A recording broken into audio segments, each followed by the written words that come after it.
ஐந்தாம் நிலை. சீமோன் இயேசுவுக்கு உதவி புரிதல். திவ்ய இயேசுவே, உம்மை ஆராதித்து வணங்கி உமக்கு நன்றியறிந்த ஸ்தோத்திரம் செய்கிறோம். ஏனெனில் அச்சிஷ்ட பாரமான சிலுவையை கொண்டு உலகத்தை மீட்டு ரட்சித்தேன். சீமோன் இயேசுவுக்கு உதவி செய்கின்றார். இயேசுவோடு பயணித்த அவருடைய சீடர்கள் அஞ்சி ஒதுங்கி ஒளிந்து இயேசுவை பின்தொடர்ந்து வந்தார்கள். ஐயோ, என் ஐயன் பரமனே சிலுவையை சுமந்து வருகின்றார். சிறிது தூரம் அவர்கள் சிலுவையை சுமை பாரத்தை நான் ஏற்றுக்கொண்டு உதவலாமே என்று அவர் வார்த்தையை கேட்டு அவரோடு விருந்து உண்டவர்களும் முன் வரவில்லை. இயேசுவை அறியாத அவருக்கு என்ன நடக்கின்றது என்பதையே அங்கின்ற சூழ்நிலைகளை உணராத ஒரு வழிப்போக்கனுக்கு இயேசுவின் சிலுவையை சுமக்கும் பாக்கியம் கிடைத்தது. அவர் உடலில் இருந்த கசையடிகளால் பீத்து எடுக்கப்பட்ட சதைகளும் இரத்தமும் அந்த சிலுவையில் முழுவதும் ஒட்டி கொண்டு காய்ந்து கிடந்தது. கசை அடிகளால் பீத்து எடுக்கப்பட்ட காயங்களிலிருந்து வடிந்த புத்தம் புதிய இரத்தம் சிலுவையில் வழிந்தோடி கொண்டிருந்தது. அப்புனிதமான சிலுவையே சீமோன் சுமக்கின்றார். அந்த இரத்தம் இப்பொழுதும் சீமோன் உடல் முழுவதும் ஒட்டி கொண்டது. அதன் வழியாக இறை மகனோடு சீமோன் இரத்த உறவு கொள்கின்றார். ஆம், அவர் சிந்திய அந்த இரத்தத்தில் அவரும் பங்கேற்கின்றார். ஒரு நண்பனுக்கு தன் உயிரை கொடுப்பதற்கும் மேலான அன்பு ஒன்றுமே இல்லை.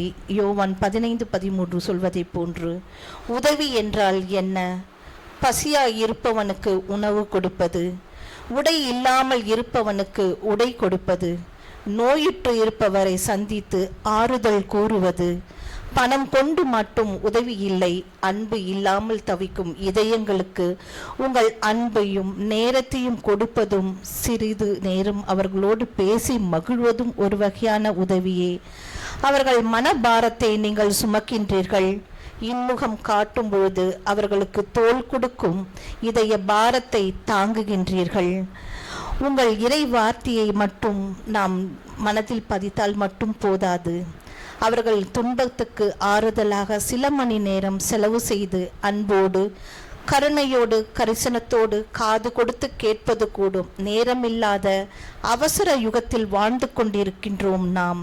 இயேசுவின் துன்பத்தை, அவரின் பாரத்தை விருப்பப்பட்டு அல்ல, கட்டாயத்தின் பெயரில் சீமோன் சுமந்து நம் இறை மகனுக்கு சில நிமிடங்கள் ஆறுதலை அளித்தார். சீமோனை போல் நாமும் வாழ முயற்சிப்போம். அடுத்தவரின் துன்பத்தை கண்டு ஓடாமல் நாம் இன்றளவும் எவ்வகையில் பாரங்களை அவர்கள் சுமக்கின்றார்கள் என்பதை கண்டுணர்ந்து அவர்களுக்கு உதவ முன்வருவோம். ஜெபம். அன்பு இயேசுவே, எத்தனையோ வேளைகளில் உதவ எங்களுக்கு சந்தர்ப்பம் கிடைத்த பொழுதும் அந்த சந்தர்ப்பங்களை நாங்கள் பிற துன்பங்களை எங்கள் துன்பங்களாக ஏற்க மறந்த காலங்களுக்காக மறந்துகின்றோம். அஞ்சி ஒதுங்கிய காலங்களுக்காக எங்களை மன்னியும். துணிவுடன் பிற சுமைகளை சுமக்க எங்களுக்கு நல்ல உள்ளங்களை தாரும். ஆமேன். எங்கள் மேல் தயவாயிரும் சுவாமி, எங்கள் மேல் தயவாயிரும். தயவாயிரும் சுவாமி, எங்கள் பேரில் தயவாயிரும். மரித்த விசுவாசிகளின் ஆன்மாக்கள் இறைவனின் இரக்கத்தினால் நித்திய இளைப்பாற்றை அடைவார்களாக. ஆமேன்.